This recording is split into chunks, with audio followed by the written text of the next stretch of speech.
Raw Christian Men's Podcast, tackling the important issues from a biblical perspective.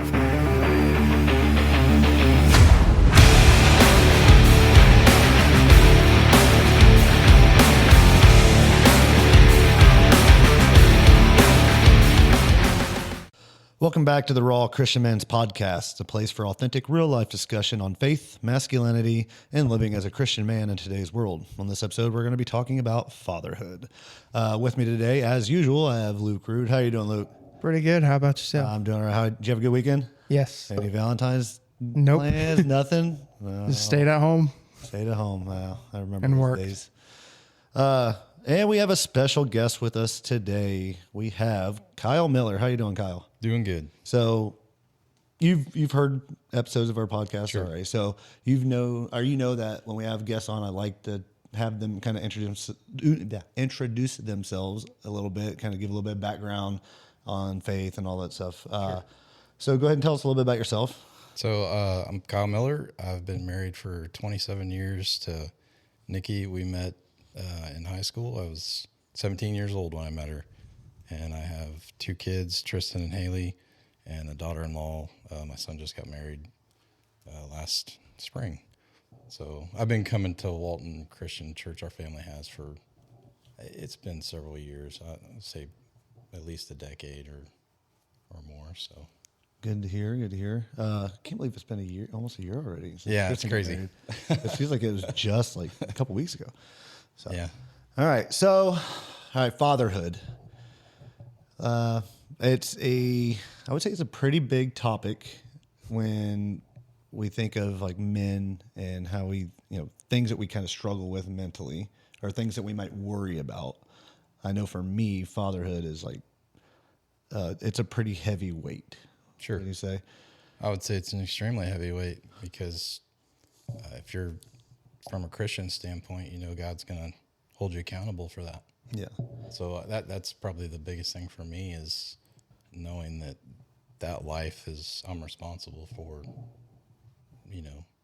raising that child to be a Christian. So yeah, that's a lot of pressure. And I'm glad you said that's what, that's God's it's his plan for us. So I would like to get your definition of what you feel like the role of a father is. Well, I mean, the role of a father would be to be the provider and to the spiritual leader in the household, the head of the house. So I guess that's where I go to with it. What's your take on it? I fall in line with kind of what you're saying. I would say it's one of the most important things that God instills in us as Christian men. From the moment that we get married, we are to be the spiritual leaders of our homes, right?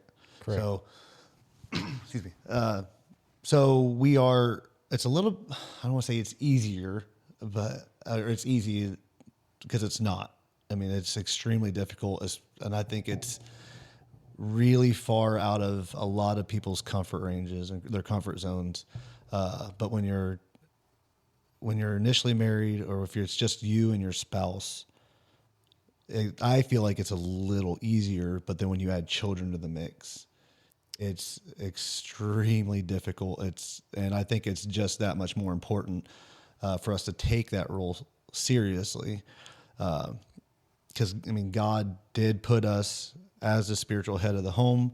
We are intended to be, the guiding, I don't want to say the guiding light, but we're supposed to make sure that our family stays on the right path. We have to give them the tools spiritually in order to grow their relationship with God. Right. So when our kids grow up and they become adults, that's the current stage of life you're in. Sure. So, we hope that we've given them the tools that they need so when they go out and they start their own families, that they're able to instill those same morals and ethics into their kids and get their kids walking on the same path with God as well. Right. And we have a good tool in Christ. That's, for me, I had, pretty good role models, in my father and my father-in-law and my wife's family, really. generations going back. They're her grandparents, and they were all very faithful men and heads of their house, and very good at teaching their kids about Christ and the need for him. And so that was the background from her side. My side, not as much so, but my parents were, they were very much letting us know about Christ as we were growing up. So both sides of, we went into marriage knowing that we were going to have kids and that kind of stuff. So we were preparing for it. We were married for 4 or 5 years before we had children. So I had a lot of time to think about it before we had kids. So that was nice.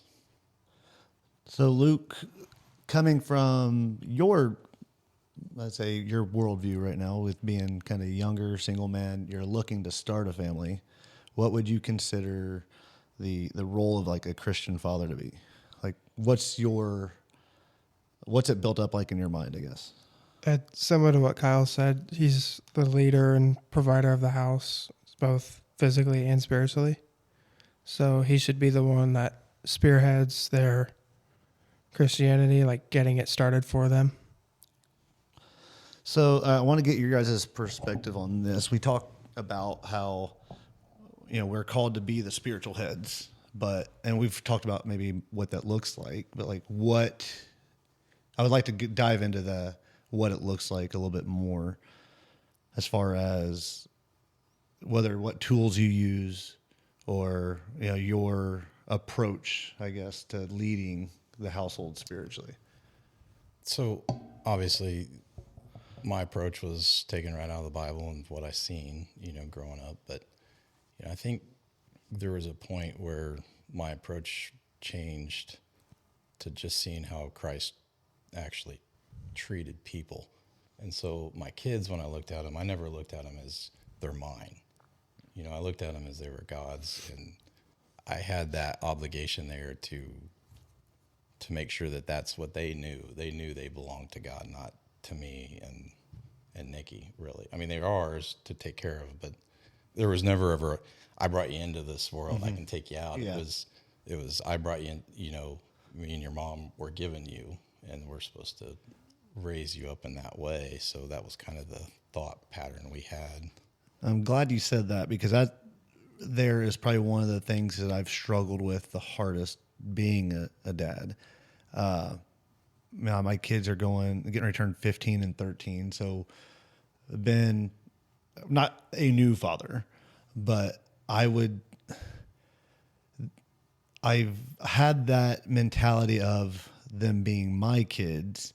So I think that instills a lot more fears, I guess, or at least for me. Like, I worried about a lot from the moment that I had kids, and that list just grew exponentially as they get older. Yeah.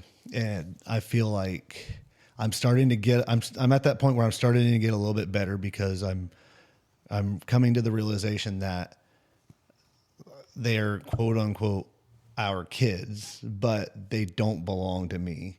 They belong to God. They were just given to me for a short time. Correct. I have no control over in the long run over how their life is going to turn out. The only thing that I can control is just trying to help put them on the right path. Absolutely. Get that relationship with God going, and then let God take care of the rest. Yeah. That's huge. I mean, and your spouse, it's easier in a what do you call it? A core family where there's, obviously you got single parent homes, but if you have a spouse who's really good at helping, like Nikki, I can't give her enough credit. Like, when my kids were small, she had them reading their Bible and coming to faith in those times. Like your kids now, it's real important to see dad really pushing the faith and seeing your walk. But when they're young, and Nikki stayed home with the kids and stuff, I mean, your spouse makes a huge difference in how that process can happen. So, and as far as getting that,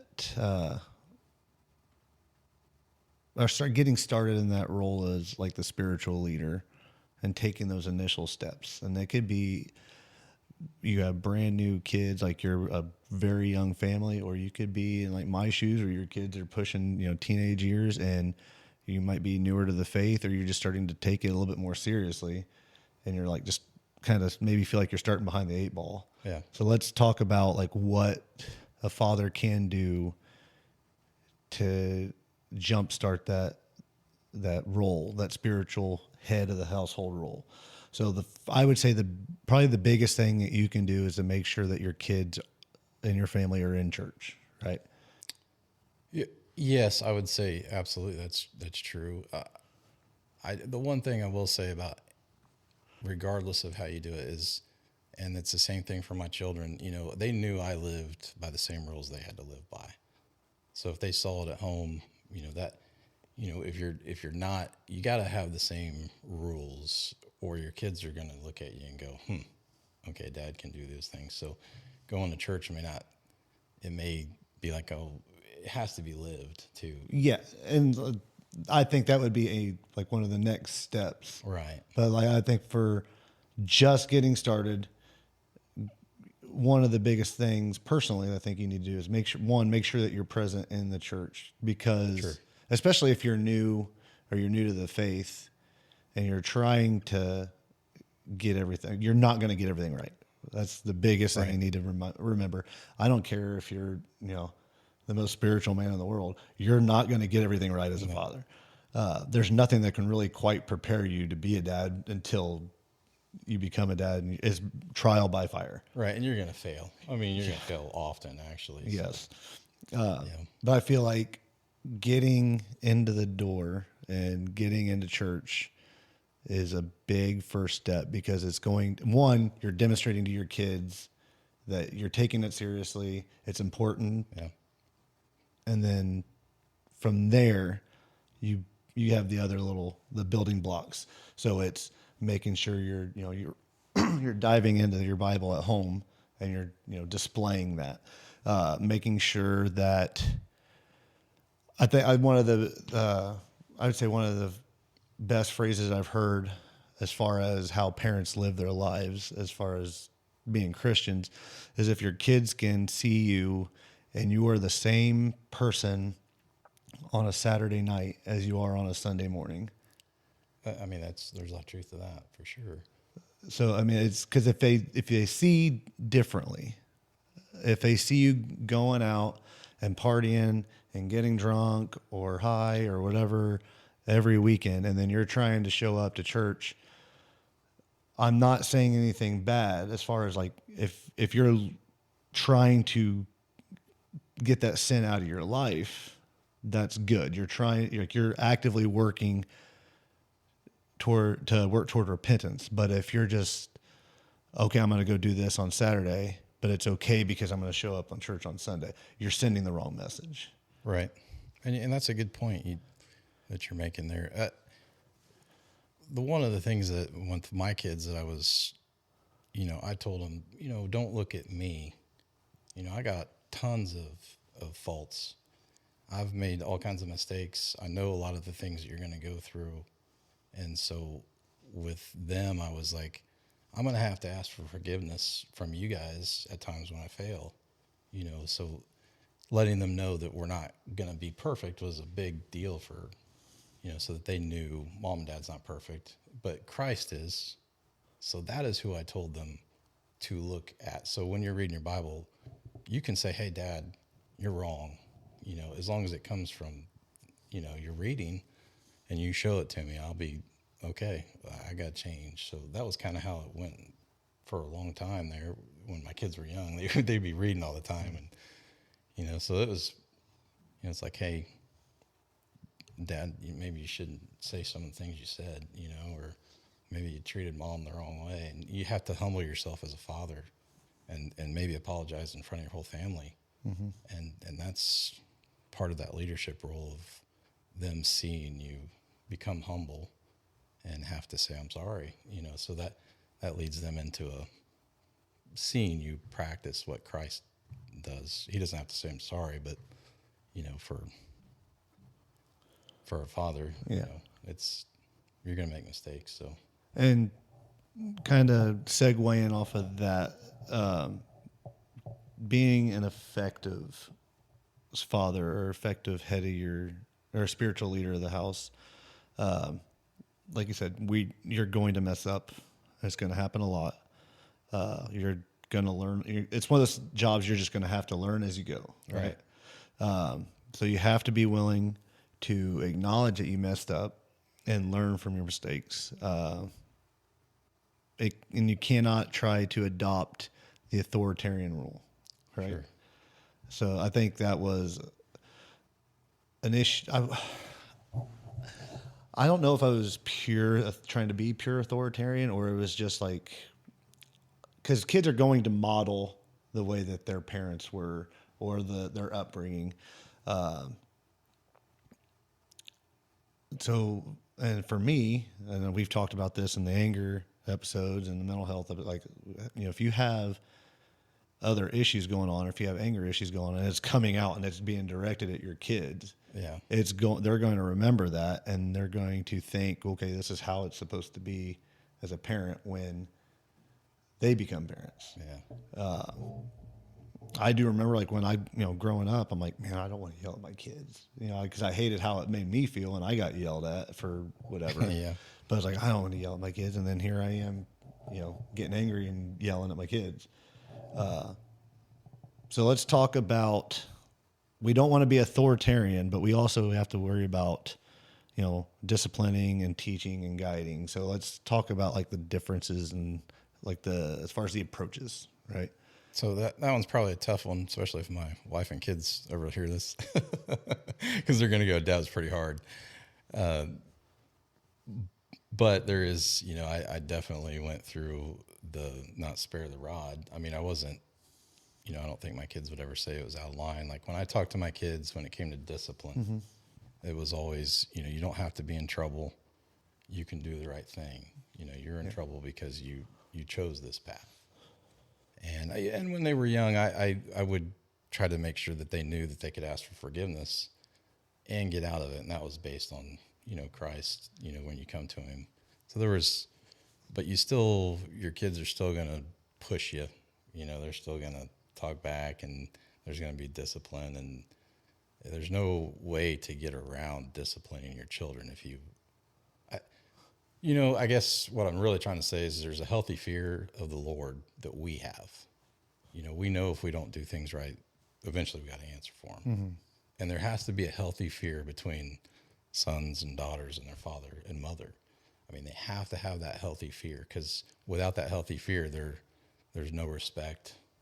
That, living by the rules of the house, and that's kind of where that goes. I mean, I assume that's kind of how you're. Yeah, and the way I see it is, it's coming from the 10 Commandments. Sure. When we talk about, honor your father and your mother, and then even says further or later on that, like, when a child fails to honor their father or mother, then they're not honoring God either. Yeah. Because, like we're talking about now, God placed us as the heads. So you're basically disrespecting the person that was put in charge, like, by God. I think as far as disciplining goes, like, I would say, I mean, as far as, like, corporal punishment or whatever, like, spanking and everything, but that's where, like, it would end. But, like, thinking about how I got it when growing up, it's like, yeah, you got spanked, but you got spanked with whatever was close by. Yeah.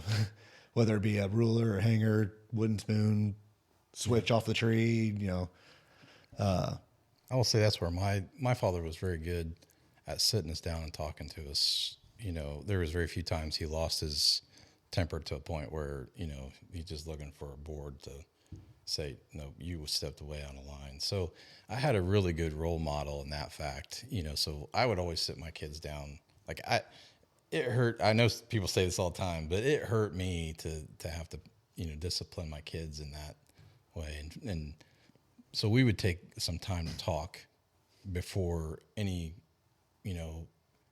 discipline was really handed out. Mm-hmm.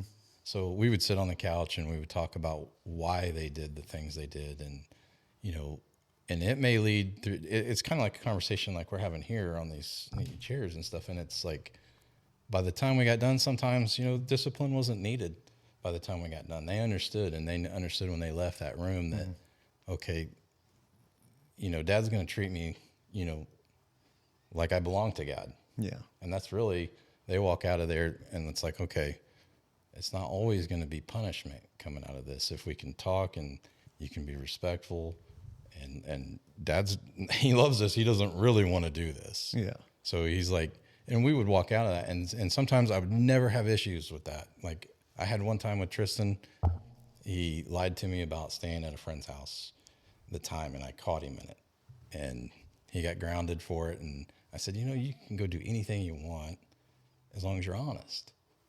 And he got grounded. He never knew when the end was going to come. And that was the last time I really ever had. And we had a conversation saying, you're not supposed to lie and, be deceitful. And he was young, but, I think middle school age, that 12, 13-year-old. And I never dealt with that again. He was always honest with me from that point on. When you instill to have a conscience that you're living for God, there's somebody watching you all the time. Dad doesn't have to watch you. Mm-hmm. You know that you shouldn't be doing those things. And so we had a lot of conversations on the couches that way. So there was a lot of times that they thought discipline was coming and it didn't actually happen. And then there was a lot of peace in the house over that. So that's great. I would like to also say, like, as far as disciplining goes, if it's coming to the point where you do need to discipline your children, one, make sure as far as like the reasoning, it's not something like I've got a lot of stuff going on in my life, and then this just happens to be the straw that broke the camel's back, and I'm taking it out on my children. Absolutely. I'm guilty of that, where like there's a lot of stuff going on, whether it be stress through work or other stuff that I'm dealing with, and then just they're doing something I just don't happen to like. No, not necessarily something that they should be getting in trouble for, but it just rubbed me the wrong way or whatever. Right. And then that's your breaking point. And, you snap and you yell. And I've always felt terrible after it, and then try to apologize after, or kind of talk to them, your reasoning why. But I would just make a note, like, if you are getting to the point where you're reaching the discipline stage, make sure it's, not something resulting from something like internal to you. Like you're not taking something out onto your children. Yeah, where you separate yourself. Yeah. And it's hard. Situation. Yeah. I'd say probably the easiest thing for any parent to do is to just send your kid maybe to a living room or something, and take a few minutes before you go discipline and think about what you're trying to accomplish out of it. Yeah. Because if you don't take the time before you go into there, one, there's nothing harsher on a young, and I'm sure Luke can probably, but if you have to wait, waiting for punishment is punishment. I mean, if you're waiting for someone to discipline you and you don't know what it is, so the 5 or 10 minutes that they sit in a room, or maybe 15, or if you're really mad and you need a half an hour, and they have to sit in a room for half an hour wondering what in the heck's going to happen, they're already being disciplined. Mm-hmm. You're separating yourself from that situation. And then you can come in calm and have a conversation. They can understand it's serious, because every situation is different. Some require more. And you can at least go through it calmly. It may still end up that you have to discipline, the appropriate ways. Yeah. It should always be out of love, and anytime you discipline your children, they should always know that you love them and that it's because you want them to walk in a righteous path. Yeah, it's a correction rather than just a punishment for whatever. Right. Like you gotta, because, and I think this goes for everybody, whether you're learning a new skill or you're learning a new job, or if you're going to fail, right? And right now their job is learning how to be a human being, right? As a kid, that's our job, or as a parents with kids, that's our job, is to make sure they learn how to be good human beings. Right. And then we're teaching them how to build up that relationship with God as Christian men. But ultimately, like, we want them to be good people and contribute to society. Right. And they don't know how to do that. Right. So they're going to fail. They're going to try to, I mean, especially with human beings, we have a sinful, deceitful nature. Sure. That has to be broken from, we have to physically learn how to change that. So they're going to try to push the limits. They're going to try to see what they can get away with. Just punishing them isn't really going to do other than they're going to find better ways of not getting caught. Well, they're going to rebel. The more you punish them without love, they're going to rebel. I can say that I've seen, multiple families where when it's really, really harsh, they will just either pull into a hole or they want out so bad because they're like, as soon as I can get out of this situation. I didn't want that. And I don't think any parent should want, they should want it so that their kids want to be around them for the rest of eternity, really. And that, if they know that you see them as they belong to God, really is the main point. And that's how you treat them all the time. Like there's tons of times I never told or that I told my kids, I'm not going to treat you like a little kid unless you act like one. And so, and every time I would look at Tristan and or Haley and say, look, have I ever treated you like a little kid? They'd have to say no, unless we did something, So whenever they weren't acting that way, they got treated like adults, with, that's what I expected out of them. They might be, 12 years old, but they were going to be treated with respect and honor and because they belong to God first. And I think at a certain age, they start to recognize that. And they do want to feel respected. I mean, I think that goes for everybody. Right. And at a certain point, like you can't just, I don't know, shame, punish, or like you have to, I mean, you can correct and then guide them to how they're doing it, but still have it be like they can maintain that sense of respect, or like they still feel respect, I guess. Absolutely. I probably started out in the wrong place. The first place I should have probably started with in the whole conversation was when your children are young and they're impressionable, enjoy them because it's a blessing you can't replace. I mean, it's no parent says, oh, I wouldn't, I'd never have them. Every parent says they'd have them. But when you have young kids, they're impressionable. You can take the time to instill, the teachings of Christ when they're young, and it will help as they get older. I know that we've been talking a lot about teenagers and the discipline. There was a lot less discipline ever needed when my kids got older because of how they were raised when they were young. Yeah. And they come to belief. So that's the biggest point, is bringing belief in, because their conscience has to guide them. Yeah. And if they don't believe that God even exists, why listen to mom and dad? And so you have to understand for yourself why you believe and share that with your kids as they're growing up, whether it's, maybe you've had answered prayers or you've had stuff and you share those. Maybe you read the Bible with your kids and you tell them about prophecy. They have to believe that Jesus, one, is true and real. And that is why they are living. That's why they honor you. And that's why they do things. And as they get older, they seem to just, I know both my kids did. I told them many, many times, I felt like God just, picked them right out of heaven. And they were like the best he had at the time. Yeah. That's how I feel. And I hope all parents feel that way. But if you raise them following Christ and they see Christ working in their life, then it's real. And so it's, when I say I have to honor my parents and they know they have to honor, they know that God's real. Yeah. They've seen it. And that, I think what you're saying is a perfect segue to, like, I pulled, I think, one thing as scripture, coming from Ephesians 6:4, where it says, fathers, do not provoke your children to anger, but bring them up in discipline and instruction of the Lord. So I think I kind of, summarizes exactly what you were saying. Like at a certain point, you're not trying to poke the bear, or you're not trying to just sit there and just, rule with an iron fist, because right. at a certain point, as they get older, they're going to start getting a little bit more independent, and that's going to bring about those feelings of anger and resent. And ultimately, I think what most parents, I think every parent should feel this way, but like when you're thinking about how your kids are, like, or when you think about your kids, your ultimate goal is that when they're older, they're out of the house, that they come back and they're coming back on their own.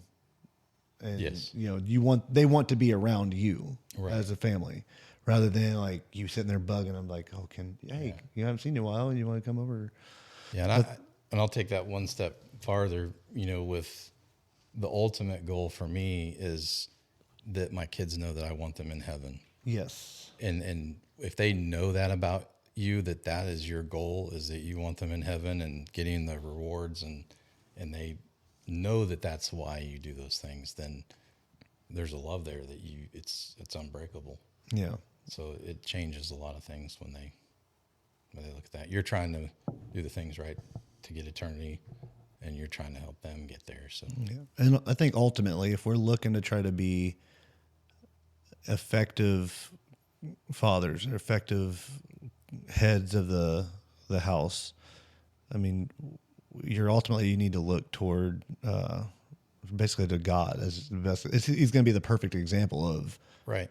the father figure that you need to strive to be. Right.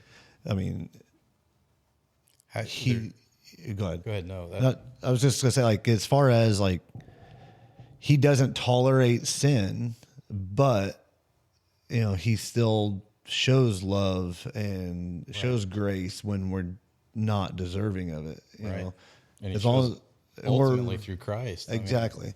And we're always able to, no matter what we've done, if we run back to God, he's going to accept us with open arms. Right. I mean, we talk about the prodigal son. Yeah. I mean, he went, squandered his entire inheritance, was, to the point where he was living in filth with the pigs. Right.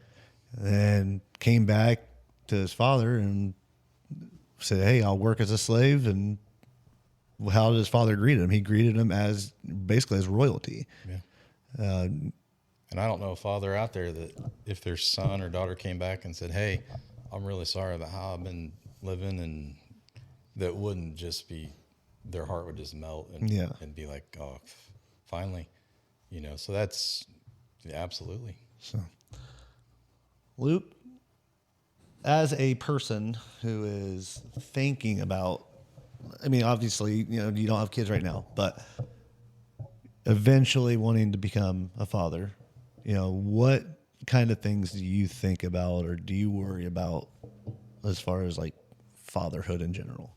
And I think that would be a good perspective to kind of tap into. I would think, like, am I going to be a good role model for them? That's a huge one for me. And will I set a good enough example for them? That's my biggest fear, is that I won't set a big enough example for them. And I do want to go back on one thing. Sorry. Mm-hmm. No, you're fine. I will say what Kyle mentioned about how the waiting part is as much of a punishment as the actual punishment. That is true. And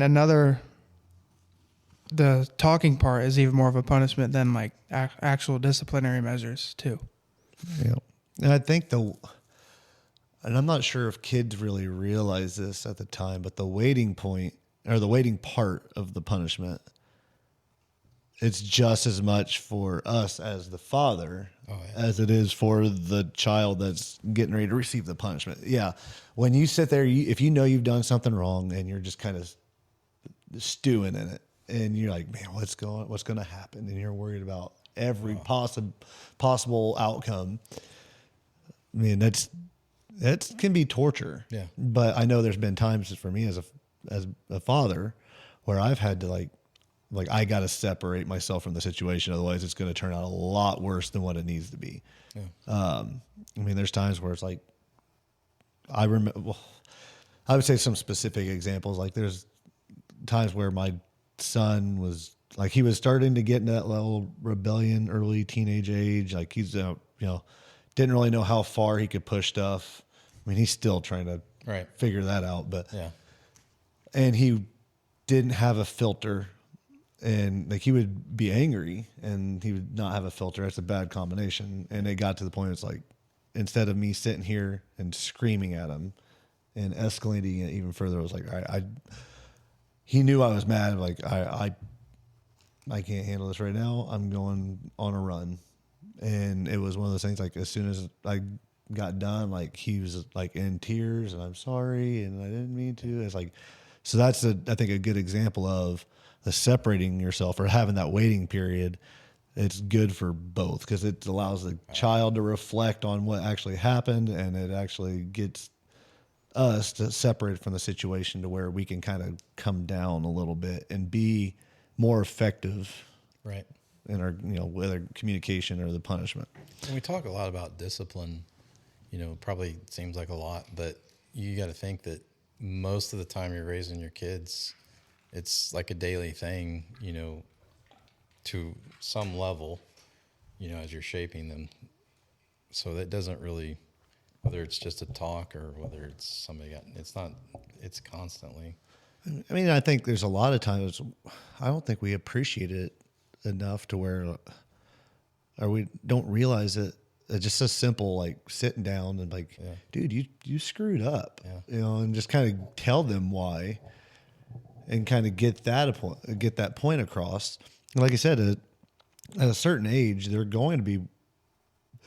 I think they'll respond better if you can just sit there, be direct with them, and treat them like they're not a child. Right. For sure. And because at a certain point, they're going to have to be held accountable like they're adults. Yeah. So my dad even rebuked me. Well, I'm 46 now, so last year I'm picking up wood. My dad doesn't like the sarcasm. I joke a lot. And he said, "You're the only son I have that is so sarcastic, and I don't appreciate it." And I was like, "Hey, Dad, I'm sorry. I was just joking." So it doesn't. There's still that honor your father, and there's still that discipline of understanding what is appropriate. I mean, if we think about it too, I mean, Jesus constantly rebuking the disciples. Yeah. I mean, you can read anywhere in the Gospels, and it's constantly talking about how they were acting a certain way, and Jesus rebuked them. So it doesn't stop at childhood. Father that loves his kids will discipline them. So for sure. And I think we kind of maybe appreciate that more as we get older. And like, hey, you're kind of being a numbskull here. Knock it off. I know there's not like serious punishment coming from my dad at 46 years old, so it's more like, Dad, I'm really sorry. Yeah. It gets easier to say you're sorry quicker. So I think it's an understatement to say that fatherhood is challenging, right? So it is challenging. It's very, very rewarding. It can be very rewarding, but on a daily basis, I feel like we're going to feel or be more cognizant of the challenges that we're facing. So let's talk about some of the challenges that we might face as being a Christian father. I think one of the main ones that I've noticed is being a good provider versus being present. And I think that especially early on, if you're a younger family and you're a younger dad, and you're trying to work your way up to, maybe a good salary or whatever to help support your family. Sure. Not everybody is able to be making a pretty good chunk of money either right off the bat or the same as somebody who's been working somewhere for 20 plus years. So you're working your way up. Right. But we feel like we need to, obviously we have to provide for our family, but we also want to be present for our family. So we're torn, right? At least I feel like there's been a lot of times where I felt torn, like, man, I could really get a lot out of staying home and not working overtime this weekend, but the money would help out a lot. Yeah. And for me and Nikki, to speak on this, we did, like I said, we spent 5 years preparing so that she could stay home. And I had a father who worked in the factories and worked third shifts and got put on seconds. Sometimes I didn't get to see him sometimes. And I knew I didn't want that. So it was going to be a matter of if I had to sacrifice some wages to spend time with my kids, I was only going to have them for so long to really influence their life. And so there was sacrifices that were made, you know, anytime your wife isn't working, you're not making, you know, that extra income, you know, you got a lot of bills when there's just one person working. So Yes. if you don't prep for that, it gets really tough. And, but it's worth it, because I can tell you that there's times I wasn't even at home, you know, when it comes to that. Nikki would tell me all these things that happened with my kids. And today I can't remember if I was there or wasn't there. I felt like I was there, you know, so she did a fantastic job always filling me in on what was going on. She also did a lot of discipline, so I didn't have to come home and do that, which was really nice. But probably don't speak highly enough of her, so she did a fantastic job. So pick a good spouse, Luke. Yep. They help out a lot. Oh my gosh, it's so key. Yeah. I think that's something that I really struggled with younger, you know, especially like right after Jackson was born, so our youngest. Like that was my time, like where I was kind of transitioning out of the military. Well, one, we had Logan while I was on deployment. Like, so we found out that Kayla was pregnant, I think right before our first anniversary. And then I was on a plane to the Middle East within, you know, a couple months after that. Was able to luckily arrange it to where my R&R was, when I got home for, I got 2 weeks of R&R from while on deployment. We matched it to where it's at her due date. But like it was, Logan was born, and a week later I'm back on a plane heading back to the overseas. And then that was the last time I saw him until he was like 6 months old. Yeah. So there's like 6 months of time that I missed out because I'm off, you know, providing for the family. And then kind of the same thing with Jackson is we had him right after my last deployment. So that was good. Got out of the military right before he turned 1. But my first job out of the Army, I was a defense contractor overseas. So of course I'm right back overseas. So missing more birthdays, missing more holidays, just a lot of time away just to make sure like the family is like provided for. And that's a sacrifice that, you know, you have to make. You still have to provide for your families. Yeah.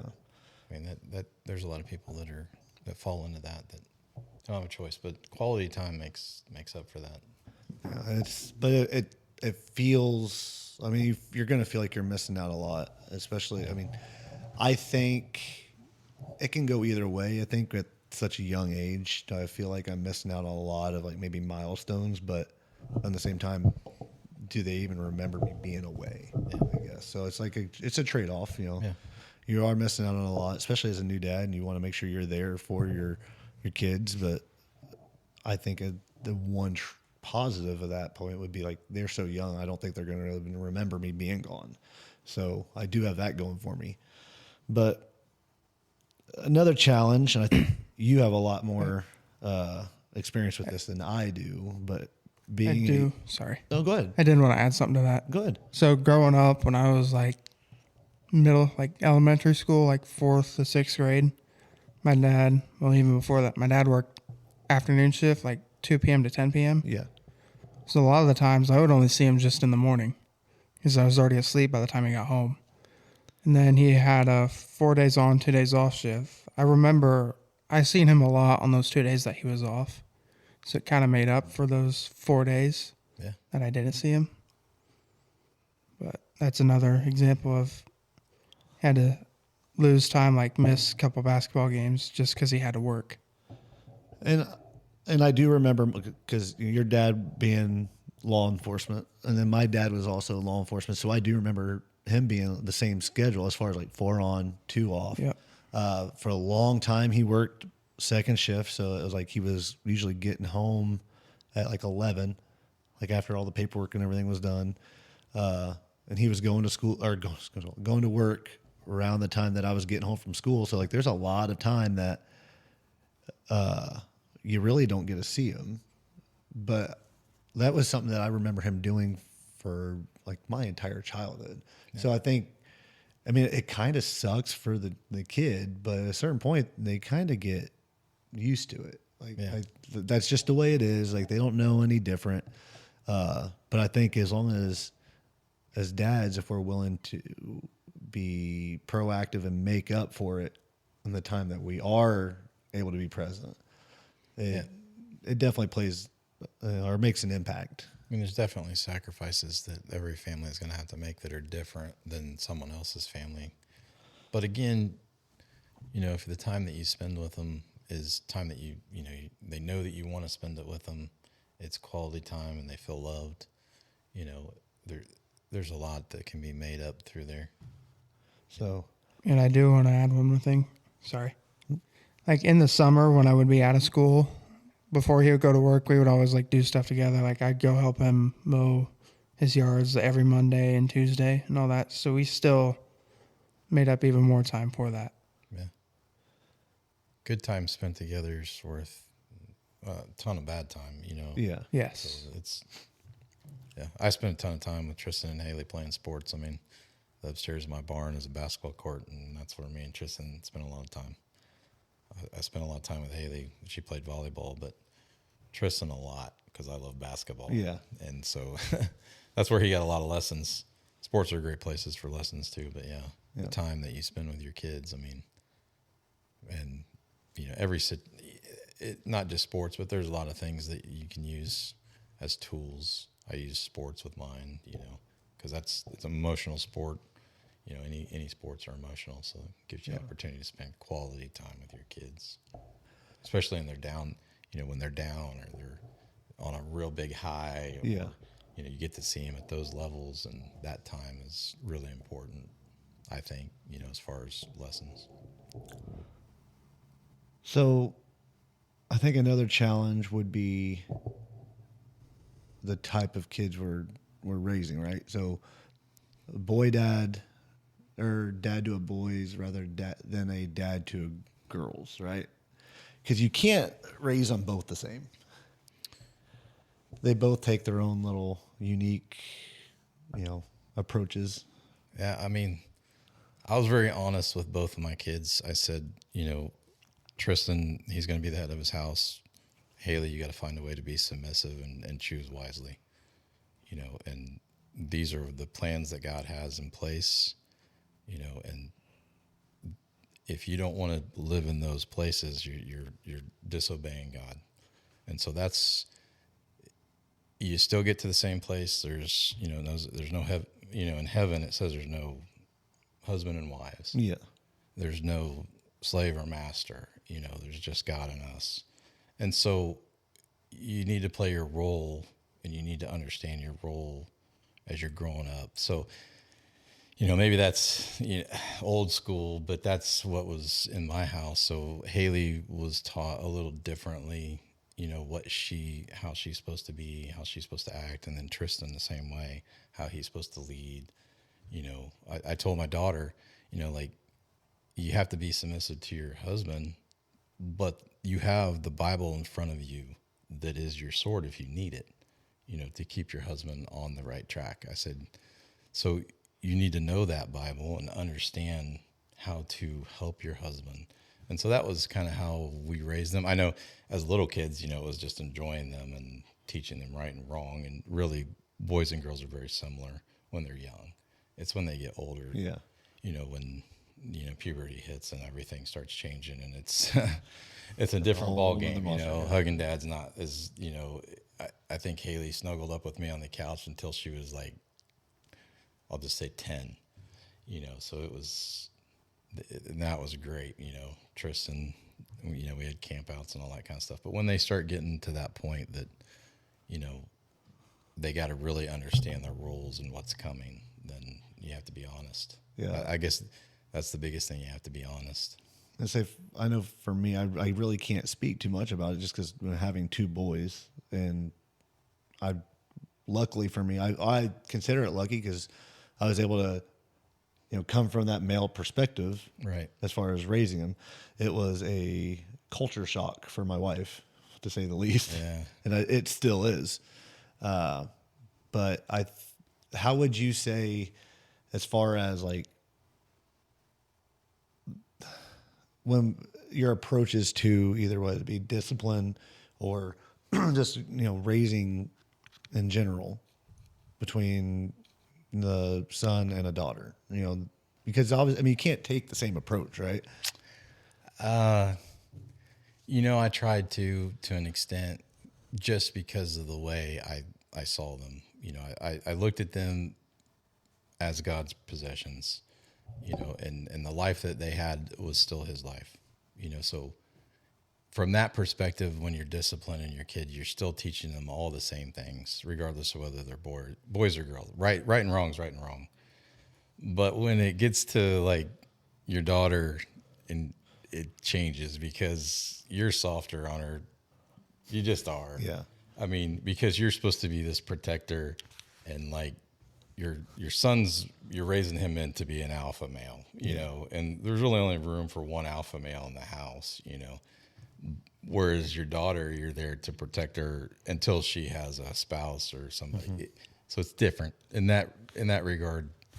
It is different. And you're trying to show her like the type of a man that she should be looking for. Right? Absolutely. So I should be better at this. I did raise 2 kids, so I should be able to tell you more on it. no, I think you're articulating it well. It's just, Yeah. In the moments, it's easy, like I said, if you're thinking about it, but I'm sure I'll walk away and go, man, I should have said all these things. it happens every episode for me. And I think another struggle, like a large or a big struggle that we are faced with as fathers, and I see a lot of people in my mind that are failing at it today, is being a parent rather than being a friend. Yeah. There's too many, in my mind, there are too many people that are looking to be best friends with their kids at the stage where they need to be a parent and actually show them the correct way to do things and correct them when they're not going the way that they should.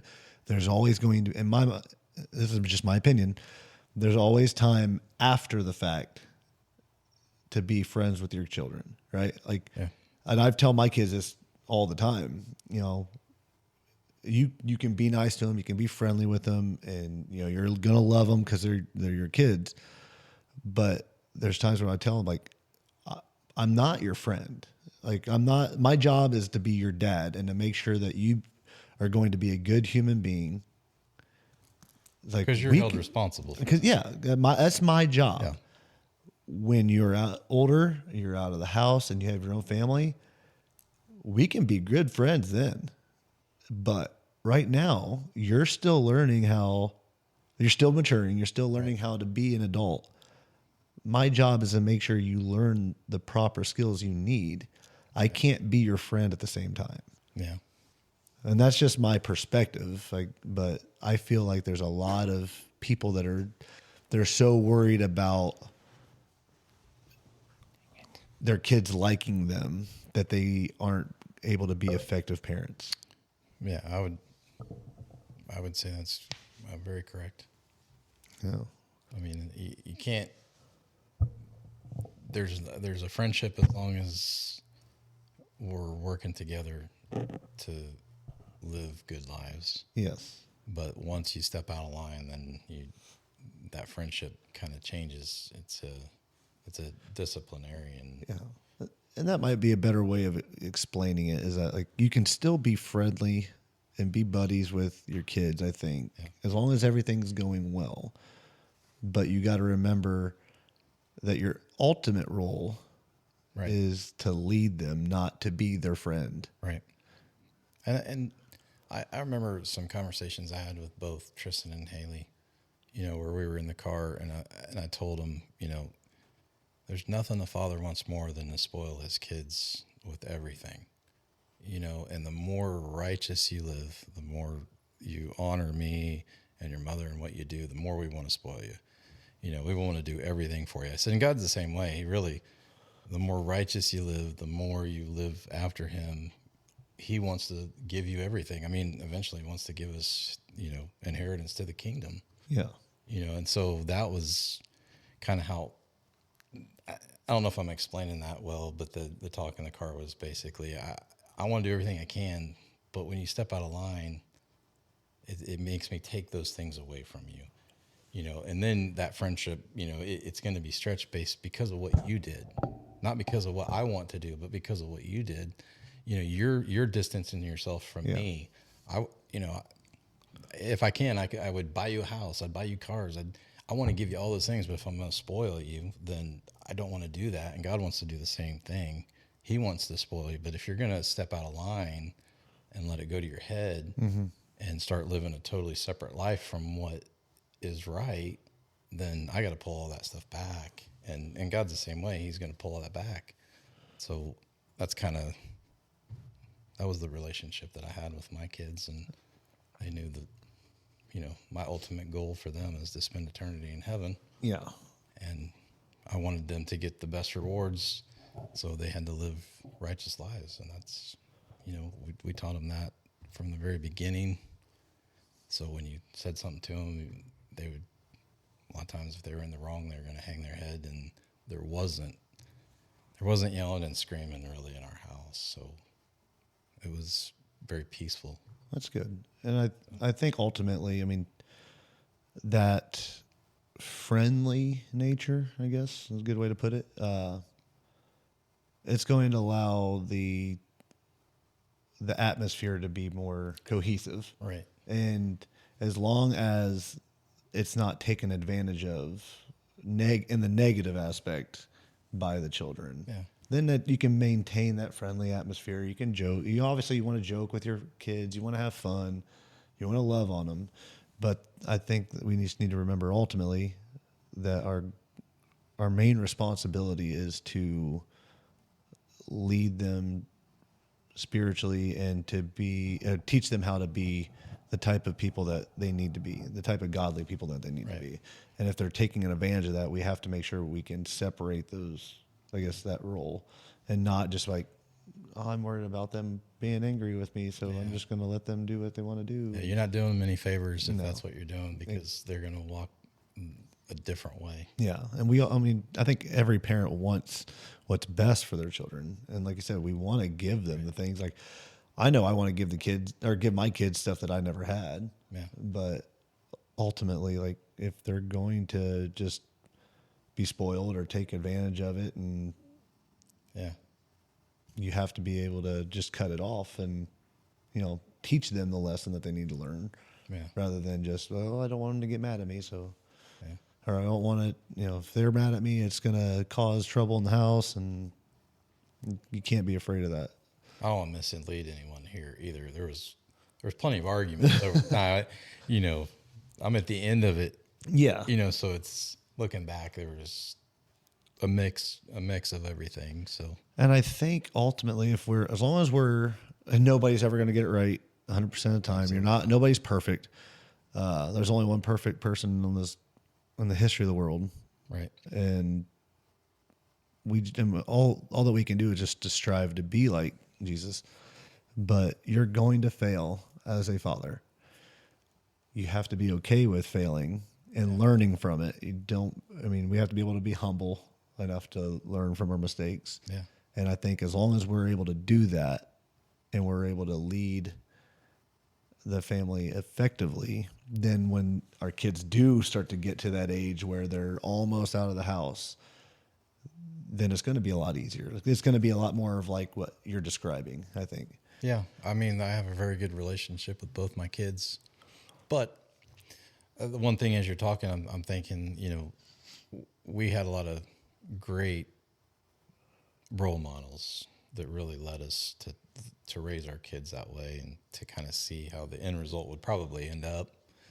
But if you're not in that position, you can always start that relationship at any time. Yeah. And really, it starts with someone having to humble themselves and say, I'm sorry, I did things wrong. There's moments, there's a couple of moments that I, with Tristan and Haley both, especially working on something together, or, we were siding a barn and I lost my temper once. And I still to this day, you know, it hurts thinking about what happened, Yeah. you know, and it's one of those moments where you got to say, hey, I'm really sorry. I stepped way out of line. I dishonored God. And, you know, my son was right there, and he was walking very close with God at the time. And Yeah. I mean, he still is, but I mean, at that time, you know, I was struggling in the moment. And I think it was it's a hard moment. So that's important to remember, especially for the fathers of younger kids. Like, yeah. I don't think we understand just how close they're paying attention. Yeah. And how much they're actually mimicking what we're doing and what we're displaying. I remember things from when I was 3 and 4 years old. So, you know, if that scares you as a father, I guess it should, because, you know, they're going to remember everything. I mean, I don't care if it's, you know, kids that are around the block, you know, it doesn't have to be your own kids. They're going to see, but with your own kids, for sure, they're going to remember things from a long time ago. My parents are like, how do you even remember that? I'm like, I do. I remember it. You know, it just made an impression. And Yeah. you think, and that always stuck in my head. It's like, my kids are going to probably remember a lot more than I think they're going to remember. And they'll remember the bad stuff more than they'll remember all the good stuff. And then how many times have you been talking with your parents? Like you said, like you bring something up and like, I don't remember that even happening. Like I remember it pretty vividly, but yeah, it's going to happen.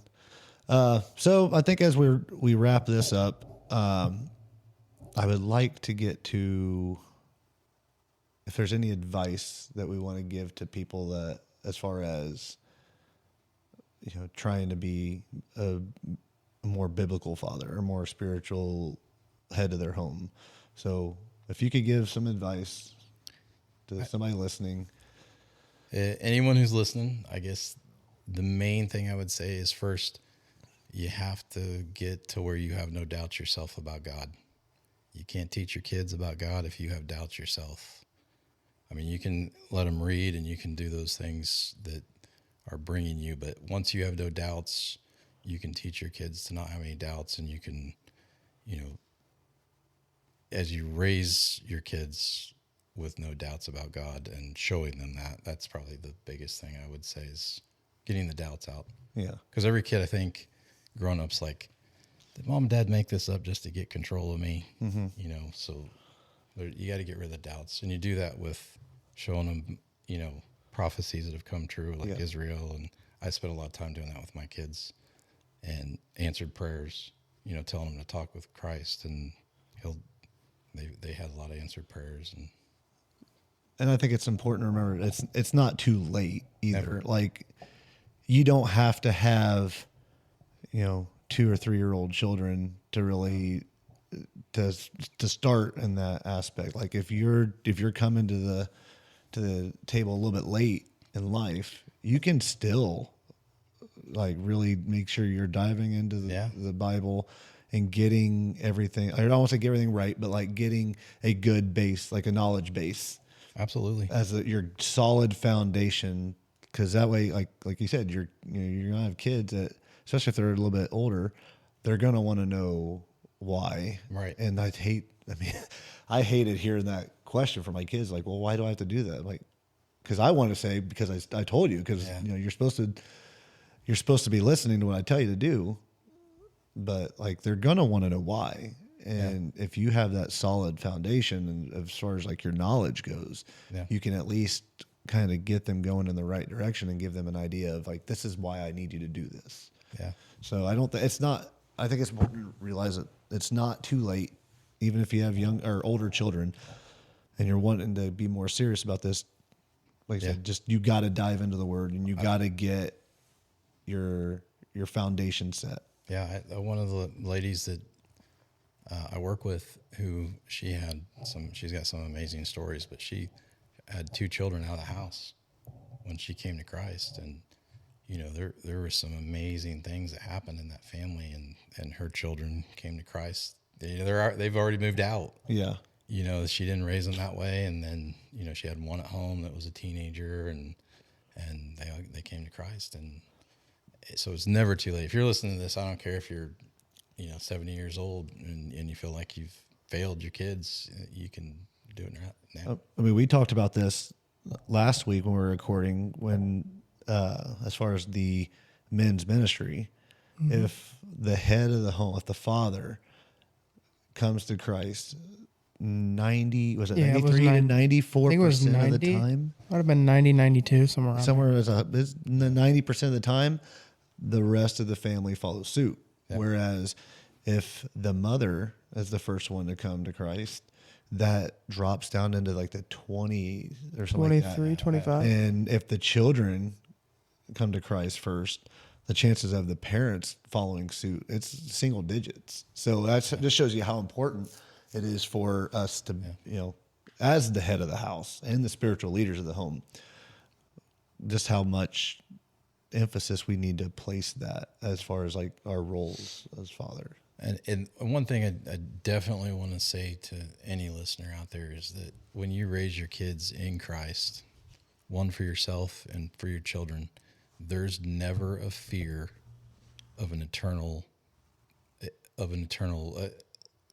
life without eternity. Basically, you always have eternity at your hands. You don't have that fear of, eternal damnation or, nothing. If you're an atheist out there, when you raise your kids according to Christ and you have that, you take a lot of fears out of your kids, lives and in your life. Yeah. I'm probably not saying that the best way, but when you raise your family in Christ, you always have that That assurance. that future to look forward to. Yes. No matter what you're going through, you can be going through the roughest times, and in the end, you win. And that's and I think that's like when we were talking earlier about how before I really came to the realization that they're not necessarily my children; they belong to God. I mean, I would worry about everything. Like, they weren't even close to driving age, but the thought of them driving around terrified me because the possibility of them having an accident or dying or all this stuff terrified me. Yeah. Could just just from the fact that being a dad and having that that life experience and knowing like everything that could possibly go wrong, and it just kind of magnifies once you become a father. Yeah. And I think that those fears are starting to subside now that I know that they're not mine. Right. They do belong to God. They're just entrusted to me for a very short time. Right. So as long as I do my job and I make sure that they are, establishing their relationship with God and they're trying to nurture that, then you have that assurance of if something does happen horribly on earth, I know where they're ultimately going to be. Absolutely. And that does take a little bit of a weight. I mean, I'll be in terrible pain here on earth, but I have that assurance that where they're going to be at and that I, eventually I'll see them. And both my kids have said that to me. Well, Dad, if something happens, I'll be in heaven. That'll be okay. And it's like, but I'm going to miss you. Because I say the same thing, like for me, like, people talk about, things that might happen for whatever job I do or like, well, I know where I'm going to be. If it's my time, it's my time. I know where I'm going to go. Right. And I don't really worry about it. I need to feel the same way about my kids. But it's hard as parents because, it's hard.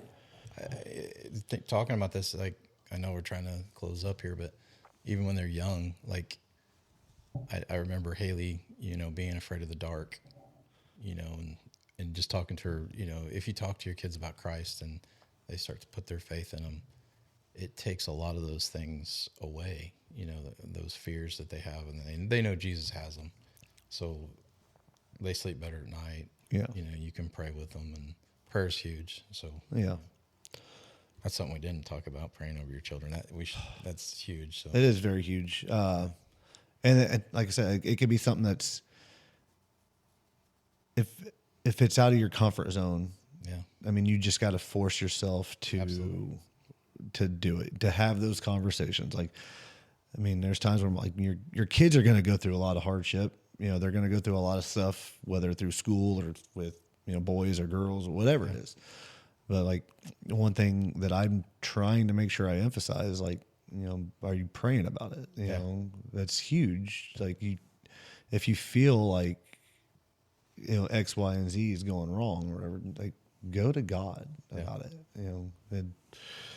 It is, for me, I feel like it's unnatural because I'm just not like, I know I should be, but I'm just not like, I don't feel like I'm an evangelist or whatever. So it's very uncomfortable to talk about, but you have to force yourself to do it. Yeah. So praying with your kids is a huge thing. Yeah. I didn't do near enough of it. I do more praying, like on the way to work for their praying protection. for them rather than with them. Yes. Yeah. And I think we were talking about this earlier, like your wife probably did the same thing. Like I feel like my wife is pretty good about that because they have a little bit more intimate contact with the children from the time that they're born, that I think it comes a little bit more natural to them that they can have that relationship. And and how much more when a father steps in and starts praying with their kids, says, hey, shows them how to pray, and then and then says, hey, I would say, hey, Tristan, you want to say prayer, or Haley, you want to say prayer. Get used to praying and being comfortable. Because ultimately, if we think about it, like, we are going to have to stand in front of God one day, and He's going to be, hey, I entrusted you with this family. Yeah. How have you, stewarded them? So we're going to be held accountable for what we do with our family on the spiritual sense. So we need to, even if it's outside of your comfort zone, you just have to step out and just do it. Eventually it will get easier. Yeah. And it's just like the apple. We don't have an excuse. He said, this is your job. So and he told us not to eat the apple. And that was the one rule. You had one rule that we did. Don't eat this fruit. Exactly. You did it anyway. And he said, you're the head of your house. So when he says that, he means it. Yeah. So, yeah. So I think, as far as any advice that I could possibly give, and this is something that I struggled with my kids as they were younger. I was big into sports. So as my kids started getting into sports, obviously I was happy about that. Don't hold them to a standard that they can't achieve, I guess. Don't set like an impossible standard because of what you did. Right. Don't hold them to that same standard because every child is different.